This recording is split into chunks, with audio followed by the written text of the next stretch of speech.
Variance analysis. Variance analysis tells us about past performance versus our forecast to help us make more accurate forecasts in the future.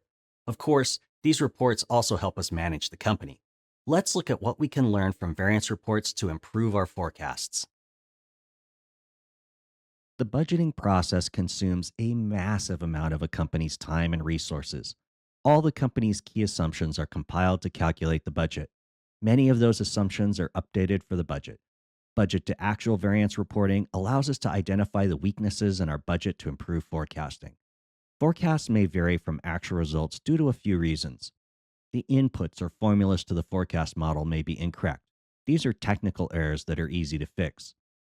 Data that was important for building an accurate forecast was unavailable when the forecast was developed. Some people tend to overestimate numbers, while others underestimate numbers. Groups are vulnerable to groupthink, which can lead to poor estimates and decisions. Budgeting is especially prone to gamesmanship. Life is full of surprises. We can't perfectly predict the future. I'll discuss the issues on this slide in more detail in a later lesson.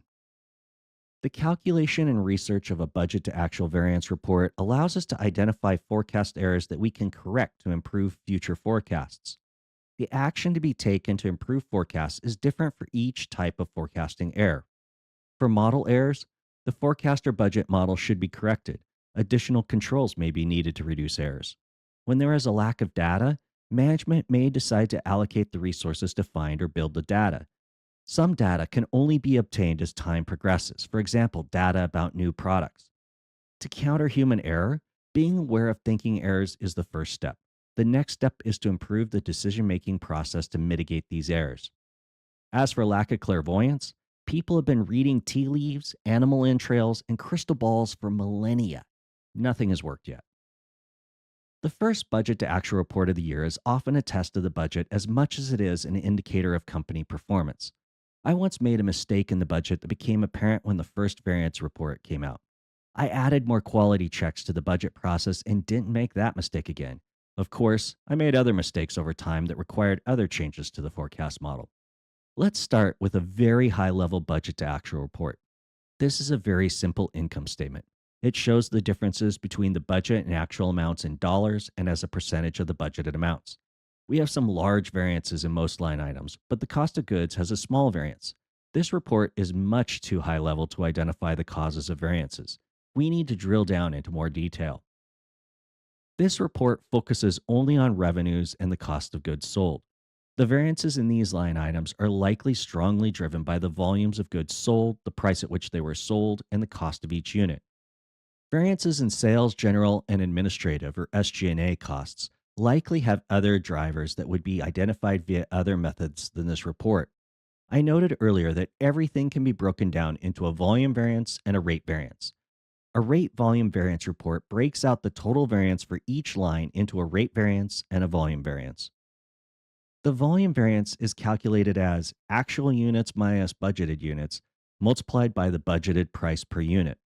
The rate variance is calculated as actual rate minus budget rate multiplied by the actual number of units. The rate for revenue is the price per unit, and the rate for cost of goods sold is the cost per unit. We can now see that the small cost of goods total variance is comprised of a large positive volume variance and a large negative rate variance.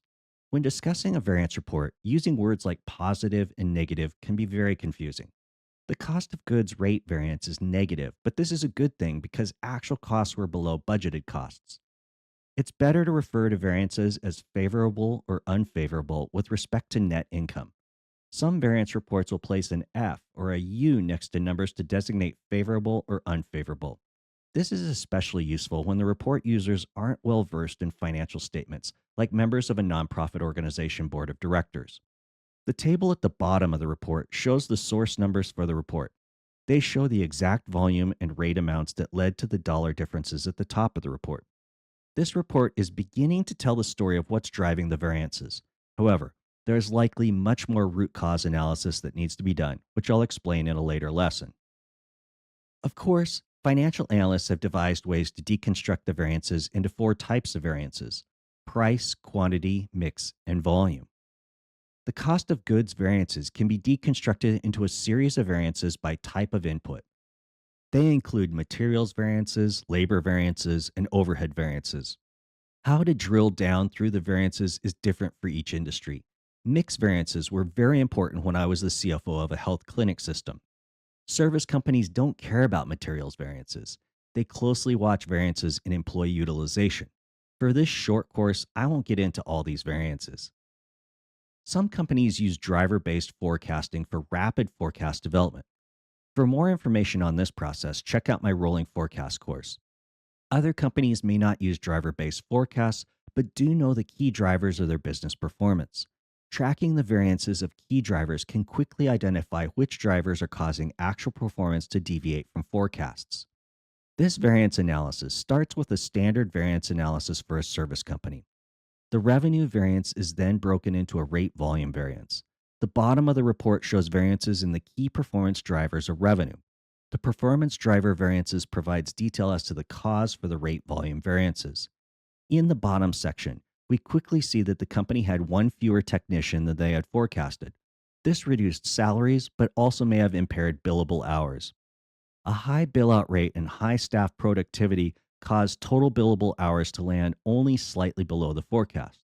What are some potential takeaways from this driver variance analysis? First, the utilization was very high. This may be unsustainable. The technicians may be burning out, which could cause them to leave. This would further cause a key revenue driver, the number of technicians, to fall further below the forecast. The increased compensation per technician over the forecast may be an incentive compensation structure or discretionary bonus to maintain morale. The bill out rate for both the current month and the past 3 months is higher than the forecast. This assumption may need to be adjusted in the next forecast. The format of this report also shows an important aspect of assessing forecast accuracy to improve forecasts. Variances are calculated for both the current month and the past 3 months. Both time periods are important for assessing accuracy. Comparing a period of 3 months or longer can take out some noise from small timing differences between a forecast and actual results. A sale that's booked a month later than forecast may not be considered a big problem to management, especially if the sale still occurs in the quarter or fiscal year of the forecast. On the other hand, accurate monthly forecasts are important when assessing whether you forecast seasonality correctly. Seasonality refers to recurring patterns of revenues and expenses. A retailer may have a sales spike during the holiday season. A landscaper may have a revenue spike during the summer. Capturing the seasonality is important for accurate forecasting. Flexible or flexed budget reporting adjusts budgeted volumes to actual volumes for variance analysis. In essence, the volume variance is removed to focus on rate variances. The processes for developing volume and rate assumptions are often very different. Budgeted volumes are often developed from sales forecasts, finance forecasts, and targets for incentive compensation. To be honest, budgeted volumes are often politically derived numbers that no one believes to be the most likely outcome, but they were the numbers everyone could finally compromise on, in every sense of the word, compromise. If this is the case, volume variance analysis may provide little insight other than for posturing for the next round of negotiations. Volumes and other forecasts may be less susceptible to gamesmanship. Volume variance analysis for these forecasts may provide information for improving future forecasts. Rate variances are often derived from much more complex calculations of multiple assumptions. Digging into those variances and those assumptions and the accuracy of those calculations can provide important information for improving future budgets and forecasts. I mentioned in an earlier lesson that I focused more on rate variances than volume variances when backtesting a bank's asset liability model. The biggest improvements to model accuracy are often from improving the forecasting of rates. A flexible budget adjusts variable expenses based on volume or sales thresholds. Flexible budgets are usually updated after the accounting period has been completed, generating a budget specific to the activity levels of that period. The 5 steps needed to create a flexible budget include: identify all variable costs and enter them into a budget template, determine the volatility of variable costs compared to sales, create a budget model that includes all fixed costs. Once the accounting period has been completed, enter the sales or units sold. This should update the variable cost totals in your budget template based on the volume. Enter the actual costs associated with that accounting period and compare the results. Comparing your flexible budget to the expenses your business actually incurred highlights areas for improvement to help in the planning process. For example, maybe you budgeted that variable costs are 25% of sales, but they actually turn out to be 35%. That difference is crucial information for break even analysis and gross margin management. This also gives you concrete information to implement actionable change, such as negotiating more favorable supplier deals or leveraging bulk order discounts.